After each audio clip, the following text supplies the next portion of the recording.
Será que Trump quer causar uma recessão na economia americana e que isso seria uma etapa transitória do seu programa para fazer a América grande novamente? Pois essa é a pergunta que muitos investidores estão se fazendo e por isso hoje os mercados estão derretendo como há muito tempo não vimos, talvez desde 2022, especialmente as ações americanas e de tecnologia, sobretudo, a gente pode ver aqui, são várias quedas acima de 5%, a Tesla chegando a cair mais de 15%, é um mar vermelho. E os principais gatilhos foram várias declarações dadas nos últimos 3, 4 dias pelo secretário do Comércio, secretário do Tesouro e pelo próprio presidente Trump, minimizando ou não descartando a possibilidade de uma recessão. Então é importante entendermos essas declarações, o que significa para os mercados, para a economia e também analisar esse boato de que o Trump estaria deliberadamente buscando uma recessão. Mas primeiro um esclarecimento importante, até porque eu fiz um vídeo no sábado sobre o reset econômico do Trump, o tal do Acordo de Mar-a-Lago, e também ontem o Ulrich responde, e gerou muita polêmica até pela questão das tarifas. Algumas pessoas acharam que eu minimizei a política das tarifas, então, antes de mais nada, explicar as tarifas não significa apoiá-las. Entender o racional de quem está implementando essas tarifas tampouco significa defendê-las ou endossá-las. A minha avaliação, Fernando Ulrich, é que as tarifas comerciais são uma péssima política econômica e ponto. Ah, mas o Trump pode ter sucesso usando elas como arma de barganha? Não sei, veremos. Isso ainda temos que esperar.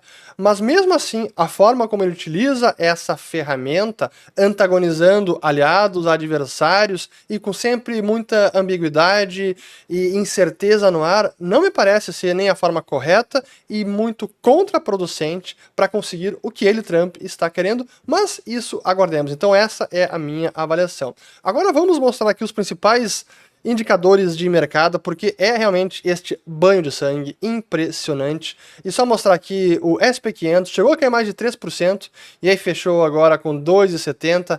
Nasdaq chegou a, em algum momento, a quase 5% de queda, Nasdaq 100 está aqui agora fechando em 3,80%. Até a Bolsa Brasileira fechou com uma queda menor, aqui o Ibov em reais, 0,5% de queda, em dólares mais de 2%, porque o real se depreciou no dia de hoje. Mas estamos vendo também aqui ouro caindo 0,80%, fazia tempo que o ouro não caía dessa maneira. Bitcoin também, aqui caindo hoje 2,30%, mas na verdade veio caindo bastante nos últimos 2, 3 dias. Perdeu aquele suporte de 80 mil dólares, aqui então chegou a bater hoje 77.389 dólares. Então, claro, o mercado está em queda. E vemos o Tesouro Americano, que também volta a cair, 4,2%, Tesouro Americano de 10 anos. Então, esses aqui são os principais movimentos de mercado, bastante coisa caindo, especialmente as ações de tecnologia, Tesla 15%, cara, impressionante. Já está abaixo do que foi quando o Trump ganhou a eleição lá em novembro do ano passado. Mas enfim, sobre as tarifas, e que realmente essa é uma grande polêmica, e traz sim muita incerteza para todos. E por mais que o Trump negue isso, e ele fez uma entrevista ontem na Fox News, eu vou falar sobre ela depois, tem um trecho importante, mas ele foi perguntado sobre as tarifas, o pessoal, os empresários estão pedindo mais clareza sobre as tarifas, se vai aumentar, vai manter, vai acontecer agora dia 2 de abril as tarifas recíprocas, não vai suspender, e o Trump diz que a política está clara, mas que talvez ele aumente, talvez ele não aumente, então essa ambiguidade constante, que isso é deliberado, na minha avaliação, é muito prejudicial para a economia americana e talvez até possa frustrar o seu programa de governo. Mas enfim, um ponto que ficou no ar e que eu não abordei no vídeo de sábado é o potencial inflacionário das tarifas. E sim, representa uma inflação para o consumidor local, vai ser um aumento de custo, o importado vai sair mais caro e isso será repassado para o restante da economia. Porém, ao contrário dos estímulos monetários e fiscais da pandemia, que foram um grande combustível inflacionário e perene e que desvalorizou o dólar, representou sim uma perda de poder de compra da moeda americana, as tarifas são algo pontual. É um ajuste sim de preço, é um aumento de custo, mas é algo pontual e não algo perene como foram as impressões de moeda lá em 2020 até 2022. Então essa é uma diferença importante, mas ainda assim são inflacionárias. Isso me traz ao ponto do seu Scott Bessent, que é o secretário do Tesouro americano, porque ele deu uma declaração realmente infeliz, em que ele disse o seguinte, isso foi ainda na semana passada, foi na quinta ou sexta-feira, que acesso a produtos baratos não é a essência do sonho americano.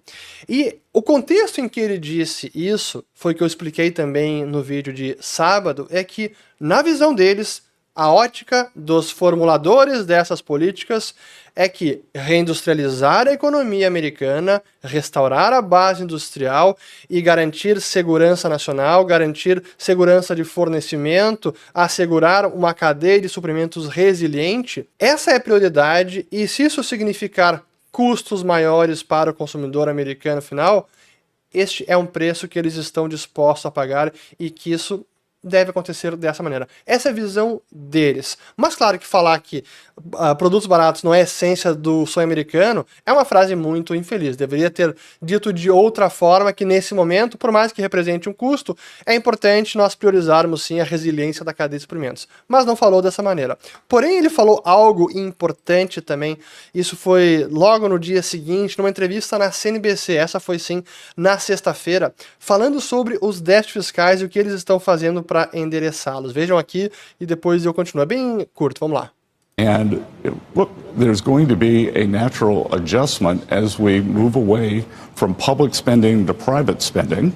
The market and the economy have just become hooked. We've become addicted to this government spending, and there's going to be a detox period. There's going to be a detox period. I think Então veja só que ele deixou bem claro que haverá um momento sim de ajuste, de transição de gasto governamental para gasto privado, porque a economia ficou viciada em gasto estatal, em gasto deficitário, e é preciso um momento de detox, haverá um momento de desintoxicação, palavras dele. E claro, o pessoal já pensou, bom, então eles estão querendo dizer que teremos uma recessão na economia? É isso que significa a desintoxicação?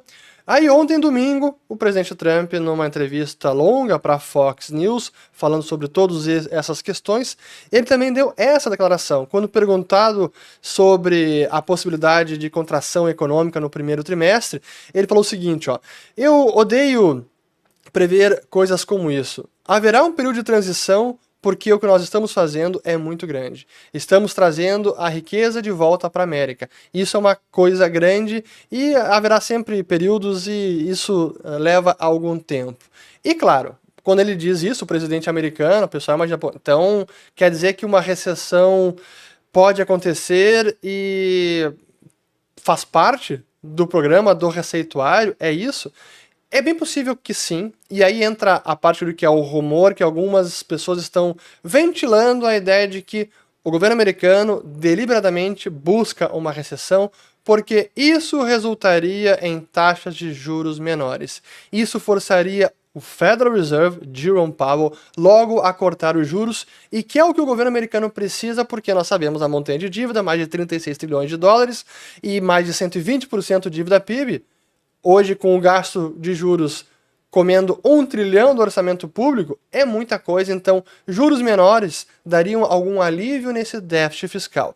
Especialmente porque há agora, nos próximos trimestres, 2025 na verdade, há uma rolagem de mais de 9 trilhões da dívida pública americana. Este é o gráfico também que foi divulgado ontem aqui pela Cobice Letter, e mostra como o governo americano tem uma necessidade de se refinanciar agora nesse ano brutal, e tudo isso pressiona juros, pressiona o orçamento público. Então, se houver a possibilidade de juros menores, isso será bem-vindo. A custo de uma recessão, talvez seja necessário. Esse seria o racional, assim que a gente entenderia essa ideia de que uma recessão pode ser bem-vinda pelo governo americano.